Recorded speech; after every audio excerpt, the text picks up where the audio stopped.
안녕하세요. 여러분의 삶이 눈부시게 빛나길 바라는 루나펄스입니다. 오늘 소개해 드릴 책은 당신에게 주어진 유한한 시간, 4000주입니다. 지은이는 올리버 버크먼, 옮긴 이는 이윤진, 펴낸 것은 21세기 북스입니다. 이 책은 파이낸셜 타임스, 가디언 선정 2021 올해의 책, 출간 즉시 뉴욕타임스, 선데이 타임스 베스트셀러, 데일리 텔레그래프 선정 2021 최고의 책, 아마존 베스트셀러 1위를 차지한 책입니다. 당신에게 주어진 유한한 시간 4000주, 이 책은 입버릇처럼 바쁘다고 말하는 우리에게 정말로 시간을 가치 있게 쓰고 있는가 라는 질문을 던집니다.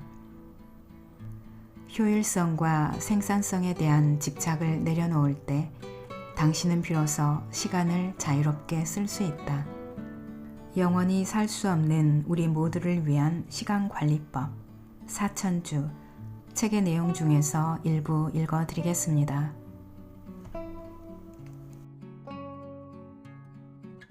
프롤로그, 시간과 새로운 관계를 맺기 위해.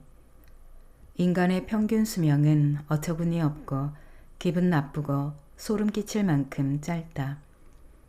현대인의 평균 수명을 80세라고 가정했을 때 겨우 4000주 정도 사는 것이다. 아주 운이 좋아 90세까지 살 수 있다고 해도 기껏해야 4700주에 불과하다. 1997년 122세로 사망한 세계 최장수인 프랑스 여성 잔느 칼망처럼 하늘이 내려준 장수를 누린다고 하자. 칼망은 빈센트 반 고흐와 만났던 순간을, 특히 그의 지독한 술 냄새를 기억한다고 털어놓았다. 1996년 세계 최초의 복제형 돌리가 태어날 때에도 그녀는 그 순간을 함께했다. 생물학자들은 세계 최장수인인 칼망의 버금가는 수명을 누리는 것은 머지않아 놀랍지 않은 일이 될 거라고 예상한다. 긴 역사의 스펙트럼을 함께한 듯한 칼망의 삶도 6400주 정도에 불과했다. 인간의 수명에 대한 진지한 고민과 연구는 왜 고대 그리스부터 현대에 이르기까지 철학자들이 인간의 짧은 수명을 인간 존재 자체를 정의하는 문제로 여겼는지를 알려준다. 인간은 무한한 야망을 위한 계획을 세울 수 있는 능력을 부여받았지만 안타깝게도 그 야망을 실현할 시간이 턱없이 부족하다. 로마의 철학자 세네카는 에세이 인생의 짧음에 대하여에서 우리가 부여받은 이 세상은 순식간에 지나가 버려 대부분의 사람들은 이제 살 준비가 되었다 싶은 순간 죽음의 때가 온다 라고 안타까워했다. 철학자 토머스 네이글이 말했듯이 어떤 의미 있는 시간의 척도에서 보더라도 모든 인간의 삶은 찰나일 뿐이다. 따라서 넓은 의미에서 시간 관리라는 개념은 모든 사람들의 주된 관심사가 되어야 한다. 논쟁의 여지가 있지만 시간 관리는 곧 인생의 전부라고 할 수 있다. 하지만 현대 사회에서 시간 관리라는 개념은 생산성과 마찬가지로 편협하고 자잘한 일들이 되어버렸다. 예를 들어 정해진 시간 안에 가능한 한 많은 업무를 처리하거나 완벽한 아침 일과를 계획하거나 일요일에 한 주 동안의 모든 저녁 식사를 한꺼번에 준비하는 방법에 초점을 맞추는 것이 시간 관리의 척도가 되어버린 것이다. 어떤 의미에서 이런 일들 역시 중요한 것은 사실이지만 우리 인생에서 그다지 큰 비중을 차지하지는 않는다. 세상은 경이로운 것이다. 하지만 생산성과 효율의 노예가 되어버린 현대인들은 정신없이 바쁘게 돌아가는 우리의 일상이 결국 더 많은 경이로운 세상을 경험하기 위한 것이라는 가장 중요한 사실을 놓치고 있는 듯하다. 바쁘다는 것은 사실 시작에 불과하다. 잠시 일에 대한 생각을 멈춰보자. 그래도 쏟아져 나오는 불만들은 본질적으로 부족한 시간에 대한 것들이다. 우리는 집중을 방해하는 온라인 환경과 매일 전쟁을 벌인다. 어린 시절 책벌레였던 사람들조차 한 문단을 끝까지 읽어내지 못하고 휴대전화를 만지작거리려는 충동에 사로잡힌다. 어떤 배우자를 만나고 자녀 계획은 어떻게 세우고 어떤 직업을 선택할지와 같이 세월이 지나도 변치 않는 인간의 딜레마가 있다. 이는 인간이 수천 년을 살 수 있다면 불필요한 고민들이다. 가능한 모든 방식으로 수십 년씩 살아볼 수 있을 만큼 시간이 충분하기 때문이다. 30이 넘은 사람이면 누구나 느끼듯이 30대 즈음부터 점점 시간이 빨리 흐르기 시작해서 70에서 80대가 되면 한 달이 1분처럼 느껴진다고 하는 놀라운 현상조차 입에 오르내리지 않을 것이다. 우리에게 주어진 사천주가 꾸준히 줄어들고 있을 뿐만 아니라 한 주씩 흘러갈 때마다 남아있는 주는 더 빨리 지나간다는 것보다 더 잔인한 사실은 없다.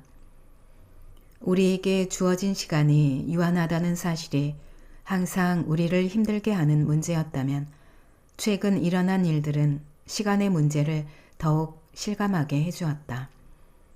2020년 코로나19로 정상적인 일상이 중단된 봉쇄 기간 동안 많은 사람들은 하루가 쏜살같이 지나가거나 한없이 늘어지는 것 같이 느껴지는 등 시간에 대한 감각이 완전히 붕괴되었다는 느낌을 받았다고 보고했다. 팬데믹으로 시간은 이전보다 더 심하게 인간을 두 부류로 갈라놓고 있다. 재택근무를 하면서 아이들을 돌봐야 하는 사람들은 시간이 부족해 허덕이는가 하면 일자리를 잃은 사람에게는 시간이 너무 많다. 정상적인 업무 시간이라는 개념도 사라져서 밤낮 없이 컴퓨터 앞에 앉아 있거나 병원이나 물류 창고에서 목숨을 걸고 일하는 것이 익숙한 광경이 되었다. 시간 관리에 대한 대부분의 조언들이 간과하고 있는 무서운 진실이 있다. 시간은 천방지축 뛰어다니는 어린아이와 같다는 것이다. 시간을 통제하고 자신의 의지에 맞추려 하면 할수록 시간은 멀리 도망간다. 시간의 여유를 가져다 줄 것이라고 장담하던 기술들의 예를 들어보자. 논리적으로 생각하면 식기세척기, 전자레인지, 그리고 비행기를 사용하면 삶은 더 풍족해지고 느긋한 시간적 여유가 보장되어야 한다. 하지만 나는 그런 사람을 본 적이 없다. 삶의 속도는 더 빨라지고 사람들은 더 조급해졌다. 5분 요리를 2시간 동안 느긋하게 기다리던 우리는 지금 전자레인지 앞에서 기다리는 2분도 참지 못하고 약이 올라 수시로 전자레인지 안을 들여다본다. 과거에는 우편으로 사흘이 걸려봤던 소식지를 온라인으로 찾아보며 웹페이지가 열리는 10초도 참지 못해 새로 고친 버튼을 누를 준비를 하고 있다. 현실 속 우리는 주어진 임무를 수행하며 기계적으로 하루하루를 채워나가고 있다. 정확히 설명하지는 못하더라도 우리는 성취감을 느끼게 하는 의미 있는 일들이 무엇인지 본능적으로 알고 있다. 하지만 그런 일보다는 기계적으로 다른 일을 하면서 시간을 보낸다. 의미 있는 일의 형태는 다양한데 보다 더 큰 뜻에 인생을 바쳐보고 싶다는 의지, 혹은 내가 취하고 소비하는 무언가보다 인류 역사 속 보이지 않는 고통과 범민들이 나의 존재를 더 간절히 원하고 있을 수 있다는 본능적이고 동물적 감각 같은 것이다.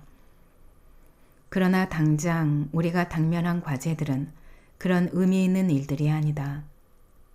자신이 이루고 싶은 목표를 위해서 혹은 사랑하는 가족들과 조금이라도 더 많은 시간을 보내기 위해서 회사 가까운 곳으로 이사를 해서 출퇴근 시간을 좀 줄여보려는 현실적인 생각들을 의미 있는 일들보다 먼저 처리해야 한다. 환경가이자 종교책의 저자인 찰스 아이젠스타인은 1970년대에 미국인들이 물질적인 풍요와 안락함에 빠져 시간을 잘못 사용하고 있다고 지적했다. 우리의 삶은 지금보다 훨씬 더 즐거우며 온전해야 했다. 인생은 더 의미 있는 것이었다는 걸 나는 알고 있다. 또 세상은 나에게 더 큰 아름다움으로 다가왔어야 했다. 적어도 인간이 월요일을 증오하고 휴일만을 손꼽아 기다리는 삶, 수업 시간에 화장실에 가기 위해 손을 들고 허락을 받아야 하는 삶은 아니었어야 하지 않을까. 기약 없이 실내에 갇혀 아름다운 세상을 온몸으로 만끽할 수 없는 삶은 아니었어야 했다. 시간을 잘못 사용하고 있다는 생각은 내가 더 생산적이어야 한다는 집념에 의해 악순환된다. 생산성이 삶에서 진정 의미 있는 것들을 우선순위 저 멀리 밀어내는 좋은 핑계가 되는 것이다. 우리의 일상은 각종 업무를 처리하는 데 사용되고 있다. 일을 하나씩 처리할 때마다 삶에서 진정 의미 있는 것에 한 발자국 다가가고 있다고 스스로를 미안한다. 그러는 한편 기대치에 부합하지 못하면 어떻게 해야 할지 세상의 속도를 따라갈 만한 원동력이 나에겐 부족한 것은 아닌지 걱정을 하게 된다.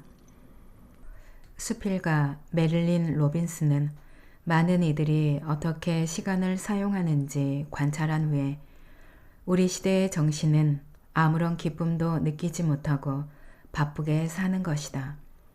현대인은 나와 나의 아이들을 정체불명의 목표를 이루기 위한 수단으로 준비시키고 있다라고 지적한다. 현대인은 나와 나의 아이들을 정체불명의 목표를 이루기 위한 수단으로 준비시키고 있다라고 지적한다. 모든 것을 따라잡기 위한 우리의 노력은 누군가의 이익에 도움이 될 수도 있다. 더 오랜 시간 일하며 얻은 추가 수입을 더 많은 소비재를 구매하는 데 사용하면서 경제라는 기계 안에 톱니바퀴가 되는 것이다. 하지만 이런 행위의 결과는 마음의 평화와 안도가 아니다. 우리에게 주어진 한정된 인생이라는 시간을 소중한 가치에 쏟지 못하는 결과만을 가져올 뿐이다. 시간의 개념이 인류 역사상 가장 불안정해 보이는 현 시대야말로 역설적으로 시간과 인간의 관계에 대해 심도 있게 고민해 볼 수 있는 적기라 믿는다. 다행히 과거 사상가들도 현재의 우리와 비슷한 고민에 빠져 있었기에 그들의 지혜를 현실에 적용해 보면 수면 위로 뚜렷하게 드러나는 진실이 있다. 생산성은 우리 인생의 덫이다. 꽤 그럴듯해 보이는 효율성을 높이는 삶은 더 빨리 돌아가는 삶을 보장할 것이고 업무를 빨리 처리할수록 그 자리엔 더 많은 업무가 쌓이게 될 것이다. 일과 생활의 균형이라는 것을 정확히 정의할 수 없지만 그 고지에 도달한 도인들의 사례는 찾기 힘든 것이 사실이다. 인간이 시간과 충돌하는 이유는 대부분 고통스러운 현실적 제약들을 피하려는 데에서 비롯된다. 그리고 생산성을 높이려는 각종 방법들은 오히려 더 안 좋은 결과를 초래하는데 그런 전략들이 실제로 현실을 회피하도록 부추기기 때문이다. 우리에게 주어진 시간이 길지 않다는 현실을 마주하는 것은 고통스럽다. 결국 우리는 힘든 선택들을 피할 수 없고 한때 꿈꿔왔던 모든 일을 할 수 있을 것 같던 시간은 절대 주어지지 않기 때문이다. 나에게 주어진 시간을 내가 완전히 통제할 수 없다는 사실을 받아들이는 것은 괴로운 일이다.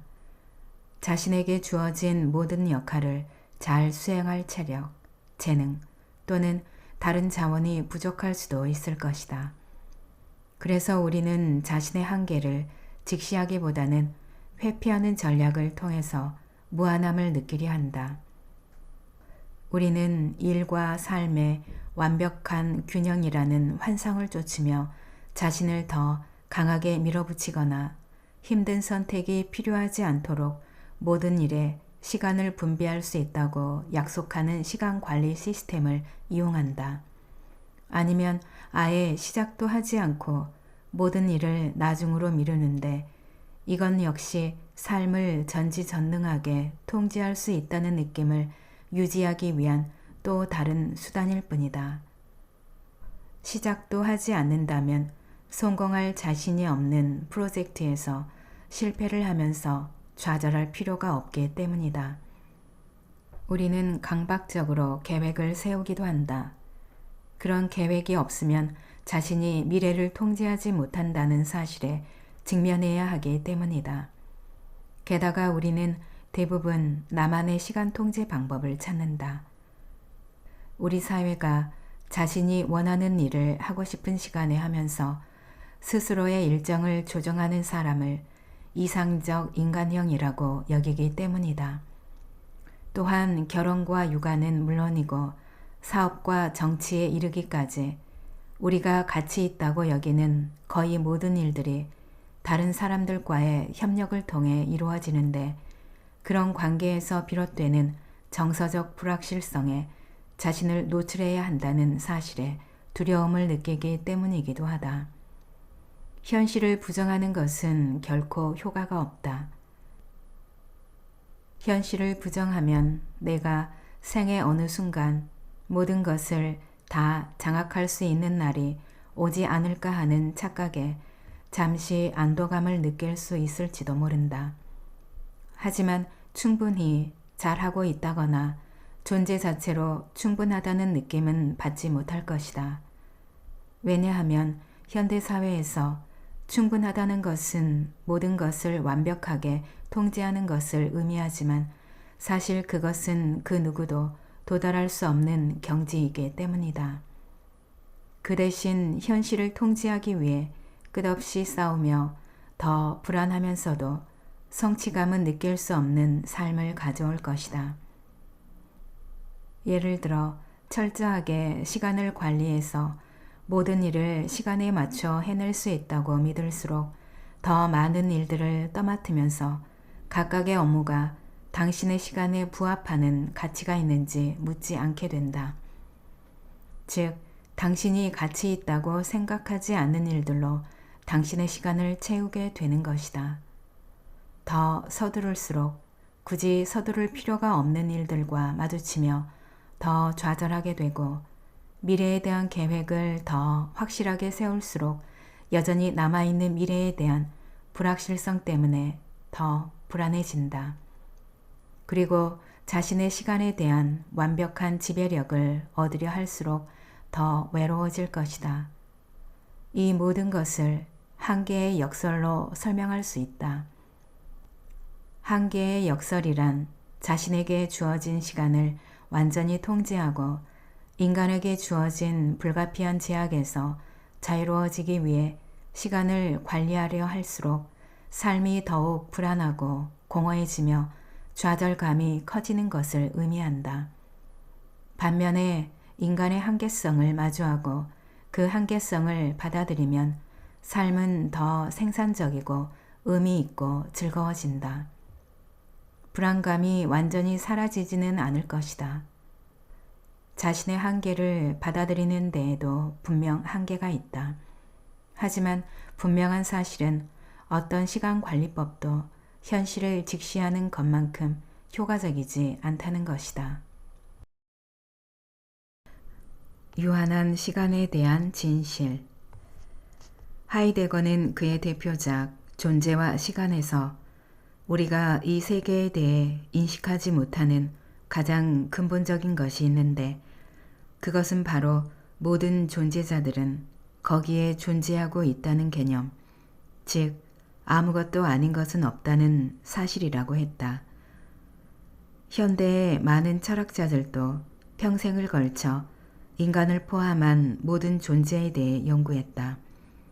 다시 말해 사물이 존재하는 방식, 즉 어떤 종류의 사물이 어떤 방식으로 존재하고 그것들은 어디에서 비롯되었으며 서로 어떤 관계를 맺고 있는지를 과학적으로 해석하고 이해하려고 노력했다.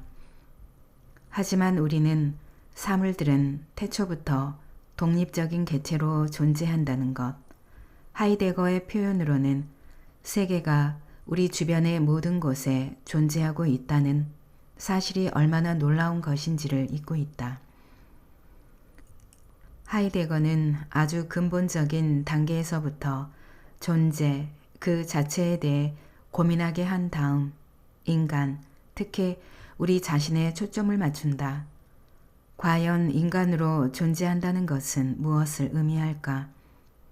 하이데거는 이 질문에 인간이라는 존재는 유한한 시간과 때려야 뗄 수 없는 관계에 있다고 대답한다. 이는 곧 존재와 시간은 동의어라는 의미이다. 인간은 태어나서 죽을 때까지 결국 언제일지 모르는 죽음을 향한 순간들을 살아가고 있다. 우리는 자주 우리의 삶에 주어진 시간에 대해 이야기하곤 한다.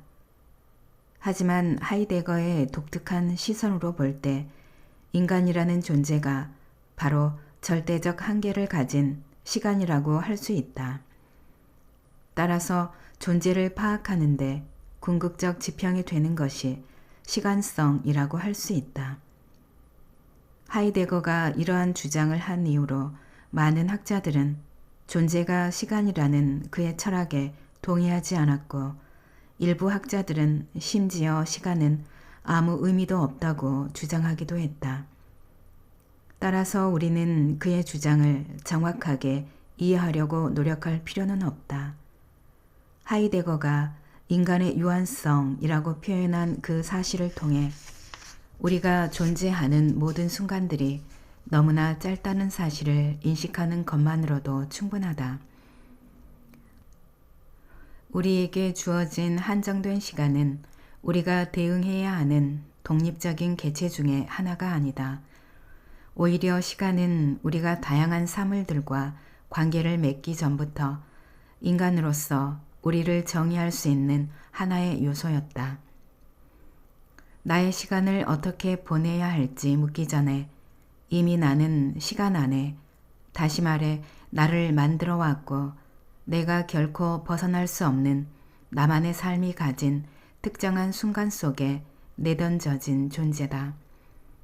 미래를 그려보면 미래의 나 역시 어쩔 수 없는 유한성 속에 존재한다. 나는 벗어날 수 없는 시간의 강이라는 흐름 속에서 계속 앞으로 나아가고 있고 피할 수 없는 죽음이 나를 기다리고 있다. 언제 죽음의 순간에 다다를지 모른다는 생각에 미래가 현재보다 더 막막해 보인다. 이런 상황에서 나에게 주어진 시간을 가지고 내릴 수 있는 결정이나 할 수 있는 행동은 근본적으로 제한적일 수밖에 없다. 우선 회고적 의미에서 나의 선택과 행동은 제한적이다. 어떤 환경에 처해 있는 누구인지가 곧 나 자신이며 그것이 내 가능성의 한계를 결정한다. 이와 마찬가지로 미래를 생각할 때에도 나에게 근본적인 제한이 있다는 사실은 달라지지 않는다. 왜냐하면 나에게 주어진 일을 하기로 결정한 것은 곧 잠재적인 대안들, 다시 말해 내가 할 수 있는 무수히 많은 다른 활동들을 포기한다는 것을 의미하기 때문이다. 이 모든 한계에 대해 정말로 던져야 할 질문은 우리가 그 한계에 기꺼이 당당하게 맞서볼 의지가 있느냐이다. 하이데거는 이것이야말로 인간이라는 존재에게 주어진 주요한 도전 과제라고 주장한다. 유한성은 우리의 삶을 정의하기 때문에 진정한 삶을 경험한다는 것, 즉 완벽한 인간으로 거듭난다는 것은 그 한계를 받아들이는 태도에서 시작된다고 말한다. 우리는 가능한 한 분명하게 우리의 한계를 인정하고 하이데거가 죽음을 향해 가는 존재라고 말한 것이 바로 삶이라는 사실을 받아들이며 자신의 인생을 살아야 한다. 또한 인생은 리허설이 아니며 우리의 선택에는 무수한 희생이 뒤따르고 시간은 오늘, 내일, 그리고 다음 달이 지나가면서 계속 닳아서 없어지고 있음을 깨달아야 한다. 이것은 상투적인 표현처럼 하루하루를 마치 인생의 마지막 날인 것처럼 사는 문제가 아니다. 핵심은 정말로 오늘이 마지막 날이 될 수도 있다는 사실을 인식하는 것이다. 따라서 불분명한 미래에 전적으로 의지해서는 안 된다.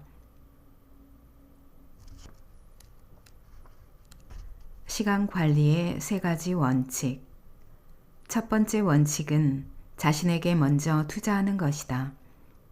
이 표현은 그래픽 소설가이자 창의력 코치인 제시카 에이블에게서 빌려온 것인데 그녀 역시 개인 금융업계에서 효과가 입증되며 오랫동안 사랑받아온 원칙에서 이 표현을 가져왔다.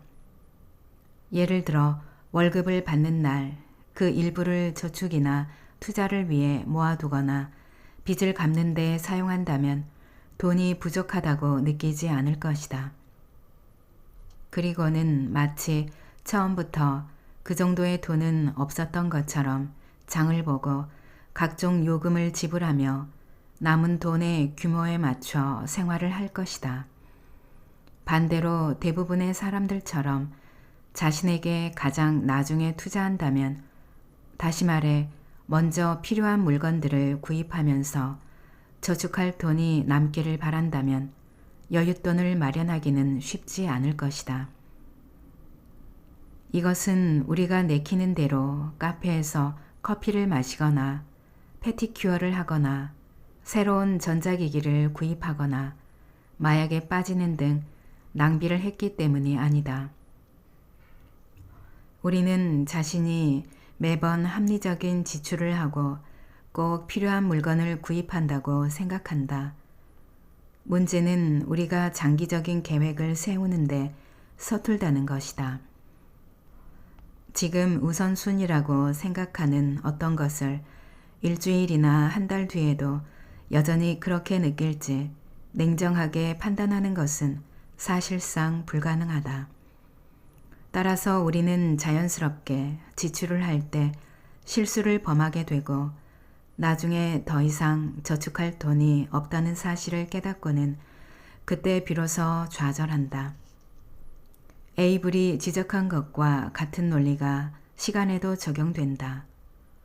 혹시라도 시간이 조금이라도 남을 거라는 희망을 가지고 다른 중요한 일들을 먼저 처리한 후 마지막 순간이 되어서야 가장 의미 있는 일을 할 시간을 찾는다면 결국 절망하게 될 것이다. 따라서 다른 사람과의 관계를 형성하는 것이든 혹은 대의를 위한 행동이든 정말 중요하다고 생각하는 창의적인 일을 오늘 반드시 해내는 방법은 하나다. 다른 커다란 돌들이 유리병에 먼저 넣어달라며 순서를 기다리고 있고 내가 생각하는 창의적인 일이 아무리 사소해 보여도 오늘 그 일의 일부를 수행하는 것이다. 몇 년 동안 다이어리에 할 일 목록을 고치고 이리저리 스케줄을 조정하면서도 항상 쫓기듯 일러스트레이션 작업을 하던 에이블은 시간이 더 필요하다고 생각하는 대신 일을 미루는 더 나은 방법을 선택했다. 매일 1시간이 됐든 2시간이 됐든 그림을 그리고 가치 있다고 생각했던 다른 일들을 아예 하지 못하게 된다 해도 그 결과를 받아들이는 것이다. 지금 매주 조금이라도 자신을 위한 시간을 내지 못한다면 모든 것을 끝내고 많은 자유시간을 누릴 수 있는 마법 같은 미래는 오지 않습니다. 라고 그녀는 말한다. 에이블의 깨달음에는 시간 관리에 관한 두 가지 귀중한 통찰이 담겨 있다. 하나는 매일 가장 중요한 일을 가장 먼저 하는 것이다. 또 다른 하나는 자기 자신과 만나는 시간을 정하고 그 시간을 일정표에 기록해서 다른 약속 때문에 자신을 위한 시간이 방해받지 않도록 하는 것이다. 두 번째 원칙은 자신이 지금 하고 있는 일들을 제한하는 것이다. 자신에게 주어진 시간이 유한하다는 진실에 저항하는 강력한 방법 중 하나는 여러 가지 일을 동시에 시작하는 것이다. 그러면 그 순간 여러 분야에서 일들이 빨리 진행되고 있는 것 같은 느낌을 받는다. 하지만 그럴 경우 한 분야의 일이 잘 풀리지 않거나 두려워지거나 지루하게 느껴질 때마다 다른 분야의 일로 갈아타면서 정작 어떤 일도 제대로 진행하지 못하게 된다. 모든 일을 다 통제하고 있다는 느낌을 받는 대신 결국 중요한 것은 하나도 마무리할 수 없게 되는 것이다. 또 다른 대안은 주어진 시간에 자신이 할 수 있는 일의 수를 엄격하게 제한하는 것이다. 세 번째 원칙은 중간 우선순위의 유혹에 빠지지 않는 것이다. 우선순위를 정하는 것에 대한 워런 버핏의 일화가 하나 있다. 세계적인 투자자 워런 버핏이 자신의 개인 비행기 조종사에게 어떻게 우선순위를 정하는지에 대한 질문을 받았다. 나였다면 지금은 비행기 조종에 집중하게나 라고 대답했을 것이다. 버핏이 이렇게 대답하지 않았다는 점에서 실제 비행 중에 이런 대화를 한 것 같지는 않지만 버핏은 다음과 같이 이야기했다. 그는 조종사에게 인생에서 가장 원하는 25가지의 일을 정해 가장 중요한 것에서 그렇지 않은 순서로 목록을 정리한 다음 상위 5개 항목에 중점을 두고 시간을 조정하라고 했다. 또한 버핏은 조종사의 예상과는 달리 나머지 20개 항목이 기회가 되면 하는 부차적인 것은 아니라고 설명했다. 오히려 조종사의 예상과는 정반대로 버핏은 나머지 20개 항목은 무슨 수를 써서라도 반드시 버려야 한다고 말했는데 그것들은 삶의 핵심이라고 할 만큼 중요하지는 않지만 가장 중요한 것에 집중하는데 방해가 될 만큼 매력적인 야망들이기 때문이다. 인생의 결정적 순간을 위한 5가지 질문. 다음의 5가지 질문에 즉시 답을 할 수 없어도 상관없다. 중요한 것은 라이너 마리아 릴케의 말처럼 질문에 따라 사는 것이다. 진지한 마음으로 다음의 질문을 자신에게 던진다는 것이 바로 자신의 현재 상황을 인지하고 주어진 시간을 최대한 활용하기 시작했다는 것을 의미한다. 1. 현재 삶이나 직장에서 편안함을 추구하는 곳은 어디인가? 2. 절대 이룰 수 없는 생산성이나 성과 기준을 고수하고 스스로 가능할 것이라 판단하고 있는가? 3. 어떤 면에서 자신이 생각하는 이상적인 나가 아닌 있는 그대로의 나의 모습을 아직 받아들이지 못하고 있는가?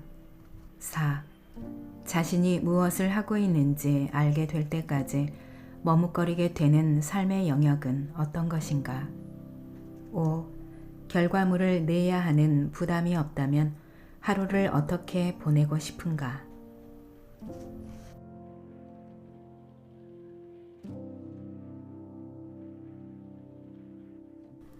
낭독은 여기까지입니다. 여러분의 구독과 좋아요, 댓글은 저에게 큰 힘이 되는 거 아시죠? 오늘도 끝까지 들어주셔서 감사합니다.